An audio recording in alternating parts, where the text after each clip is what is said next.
Bonjour tout le monde. Donc, dans cette vidéo, on verra donc l'étude de l'estérification. Donc, on traitera donc plus précisément la synthèse d'un ester et il s'agit donc de butanoate d'éthyle. Toujours dans le cadre du programme de deuxième année PAC BIOF, qu'il s'agit de section SVT ou bien PC ou bien sciences maths. Alors, voici donc l'énoncé de cet exercice. Alors, donc on prépare le butanoate de méthyle à partir d'un acide carboxylique A et d'un alcool B.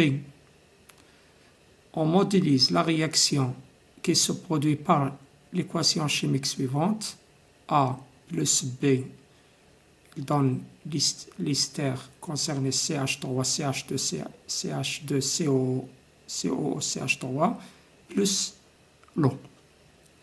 Première question, donnez le nom de la famille organique à qui appartient le butanoate de méthyle. Deuxième question, en déduire la formule semi-développée de l'acide A et de l'alcool B. Troisième question, donner deux caractéristiques de cette réaction chimique. Et enfin, quatrième question, on réalise cette réaction sous une température constante de 25 degrés Celsius avec les quantités de matière initiale N0A est égal à 1 mol et N0B est égal à 1 mol, ça veut dire un mélange équimolaire. Le volume du mélange réactionnel reste constante qui est égal à 132 ml. Alors, 4.1, dresser le tableau d'avancement de la réaction. 4.2, les courbes 1 et 2 de la figure ci-dessous, c'est après, représentent l'évolution temporelle des quantités de matière d'ester formées et de l'acide A restante, ça veut dire qu'il n'a pas réagi. Quelle est la courbe qui correspond à l'évolution de la quantité de matière de l'ester? Justifié. 4.3, calculer le rendement de la réaction. 4.4, comment peut-on augmenter le rendement de la réaction? Et 4.5, calculer en mol par litre par minute la valeur de la vitesse de la réaction à T est égal à 0. Ici, on donne la tangente à la courbe à T est égal à 0. Et enfin, déterminer à partir de la courbe le temps de demi-réaction. Alors, je vous laisse quelques temps pour répondre. Et je vous conseille de répondre à ces questions avant de passer à la correction. Alors, passons maintenant à la correction. Alors, première question, donnez le nom de la famille organique à qui appartient le butanoate de méthyle. Alors, le butanoate de méthyle, c'est CH3, CH2, CH2, CO, CH3. Alors, et comme vous voyez, d'après cette formule semi-développée, il y a ici ce groupement fonctionnel qu'on appelle le groupement carboxylate. Alors, ce groupement, il caractérise bien sûr le groupe des esters. Donc, le groupe des esters. Donc, le butanoate de méthyle, il appartient au groupe des esters. Deuxièmement, on déduire la formule semi-développée de l'acide et de l'alcool B. Alors, revenons toujours à la formule de notre ester, CH3, CH2, CH2, C, O, et CH3. Alors, bien sûr, cet ester, il provient, bien sûr, de deux composés. D'abord, un acide, et voilà la partie qui concerne l'acide. Voilà. Et un alcool, et voilà la partie qui concerne l'alcool. Alors, pour retrouver les formules de l'acide et de l'alcool, il suffit d'ajouter ici à cette partie qui concerne l'acide, qui provient de l'acide OH, et à la partie qui concerne bien sûr l'alkyle, le groupement alkyle plus O, la partie qui provient de l'alcool, il faut lui ajouter H. H ici. Donc, on obtient donc la formule de l'acide. Donc A, la formule de l'acide, ce n'est que CH3, CH2, CH2, CO, O, et comme j'ai dit, on ajoute OH, voilà. Donc ici, il s'agit de 1, ici 2, 3, 4, c'est l'acide, acide butanoïque.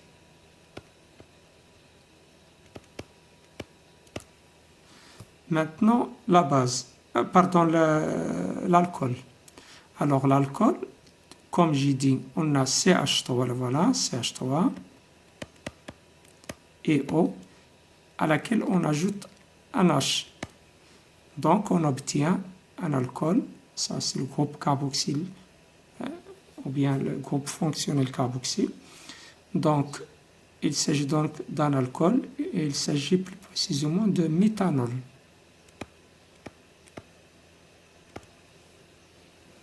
Bien.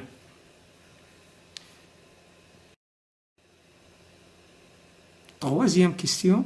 Donnez deux caractéristiques de cette réaction chimique. Alors, on a vu en cours que soit la réaction d'estérification ou bien d'hydrolyse, ce sont avec l'alcool et l'acide ou bien l'hydrolyse, l'eau plus l'ester. Ces deux réactions sont deux réactions qui sont d'abord lentes et limitées. Donc la réaction d'estérification est une réaction lente et limitée. Voilà donc deux caractéristiques de cette réaction. Alors, question suivante. On réalise cette réaction sous une température de 25 degrés avec les quantités de matière initiale N0 est égal à 1 mol et N0B est égal à 1 mol. Le volume de mélange réactionnel est égal à 132 ml. Dressez le tableau d'avancement de la réaction. Donc voilà le tableau d'avancement. Donc on a l'alcool plus l'acide A plus B, ça donne l'ester plus l'eau. Alors, à l'état initial, ça veut dire lorsque l'avancement est égal à 0, la quantité de matière ici de l'acide, c'est 1 ou bien N0 mol. Même chose pour B, 1 mol. Alors que l'ester et de l'eau, c'est 0,0. L'état intermédiaire, on a 1 moins X pour l'acide, même chose pour l'alcool, 1 moins X, alors que l'ester, quantité de matière d'ester, c'est X, et c'est X. L'état final, c'est 1 moins X max, moins X final, 1 moins X final, X final, X final. On peut aussi ajouter l'état maximal, 1 moins X max, ici 1 moins X max, X max si vous voulez, et avec bien sûr vous voyez ici que X max ici est égal à 1. Pourquoi? Parce que si on considère que A et limitant, on aura x max est égal à 1. Ici, on considère que b est limitant, on aura donc x max est égal à 1. Donc, on aura le même valeur. Donc, ça veut dire que cet mélange, il est stéchiométrique, dans le cas où la réaction, il est totale. Alors, passons maintenant à la question suivante. Les courbes de la figure 1 et 2 représentent l'évolution temporelle des quantités de matière d'ester formées et d'acide restantes. Alors, quelle est la courbe qui correspond à l'évolution de quantité de matière d'ester? Alors, si vous vous rappelez de tableau d'avancement, à t est égal à 0, qu'est-ce qu'on a tableau d'avancement?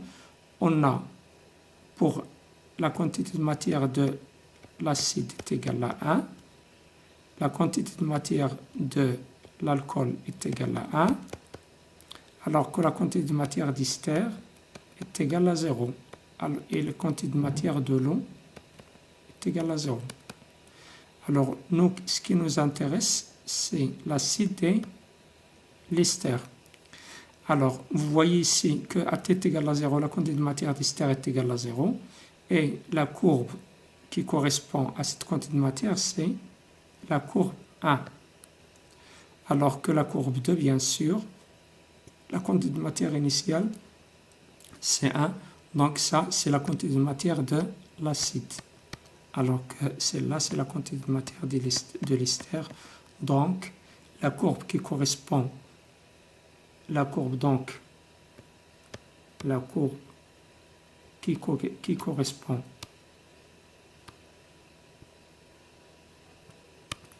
à l'évolution de la quantité de matière d'ester et la courbe 1 car N0 d'ester est égal à 0 mol. À t est égal à 0, bien sûr, à t est égal à 0. La quantité de matière d'ester est égale à 0, alors que la quantité de matière de l'acide, c'est 1. Donc, 4.3, calculer le rendement de la réaction. Alors, par définition, le rendement de la réaction R, ce n'est que la quantité de matière de l'ester formée expérimentalement, et dans ce cas, d'après le tableau d'avancement, ce n'est que X final, sur la quantité de matière de l'ester formée lorsque la réaction est totale, ça veut dire cette quantité de matière, c'est X max. Alors, d'après la courbe, d'après cette courbe, on voit donc X final, ça veut dire la quantité de matière finale de X de l'ester, ce n'est que 0,66. Donc 0,66. Et d'après ce qu'on a vu dans le tableau d'avancement, X max, ce n'est que 1 mol. Donc R est égal à 0,66, ça veut dire 66%. Alors, question suivante. Comment peut-on augmenter le rendement de la réaction? Alors, pour augmenter le rendement de la réaction, il se fait, bien sûr, d'augmenter la X finale. Ça veut dire déplacer l'équilibre dans le sens direct. Alors, comme on a vu en cours, il y a deux méthodes. Donc, soit utiliser l'un des réactifs en excès, ou bien l'élimination de l'un des produits. Donc, utiliser l'un des réactifs en excès, soit l'alcool ou bien l'acide, ou bien l'élimination de l'un des produits, soit l'eau ou bien l'ester. Et il est préférable, bien sûr, d'éliminer l'eau en utilisant une matière qui absorbe de l'eau. Donc, l'un des deux réponses, il est suffisant, d'accord? Alors, passons maintenant à la question suivante. Calculer en mol par litre par minute la valeur de la vitesse de la réaction à la date t est égale à 0. Donc, voilà donc la courbe. Alors, à quoi est égale la vitesse? Donc, la vitesse de la réaction, V, 0, ce n'est que 1 sur le volume fois dx sur dt. Or, donc, la courbe qu'on va utiliser, c'est la courbe 1. Donc, sur la courbe 1, il nous donne la quantité de matière de l'hystérine, non pas x. Donc, or, d'après le tableau d'avancement, x est égal à la quantité de matière d'hystère. Donc, cela implique que dx sur dt est égal à dn sur dt.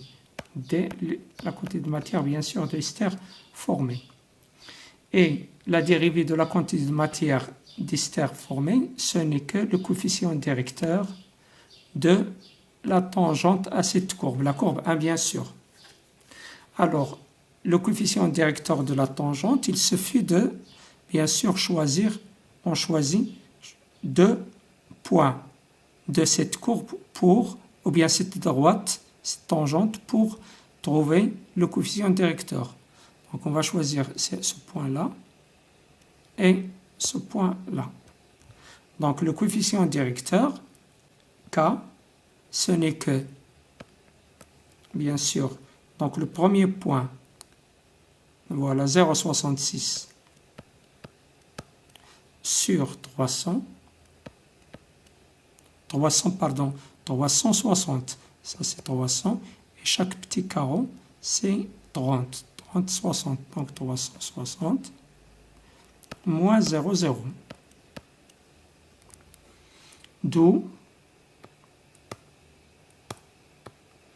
donc V0 est égal à 1 sur 132, c'est le volume, fois 10 moins 3, le tout fois 0,66 sur 360. Alors, donc, faisons les calculs. Alors, tant que tout calcul fait, on trouve donc à peu près 1,38 fois 10 moins 2 mol par litre par minute.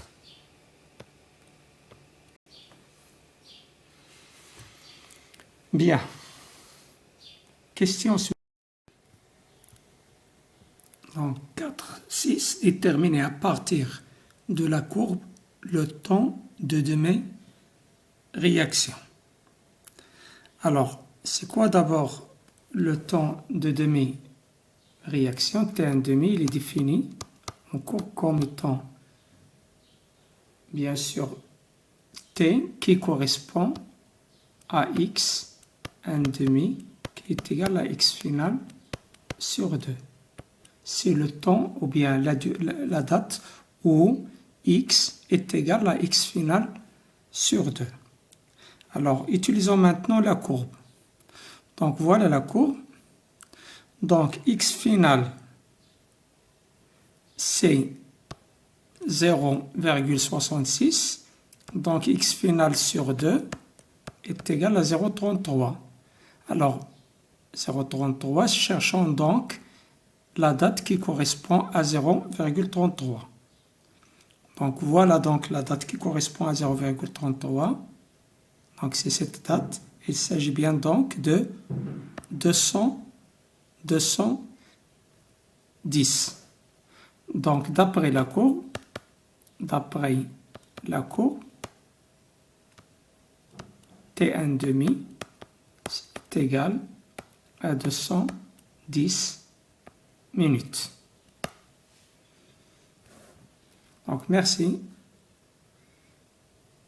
de votre attention et à la prochaine vidéo, Inch'Allah.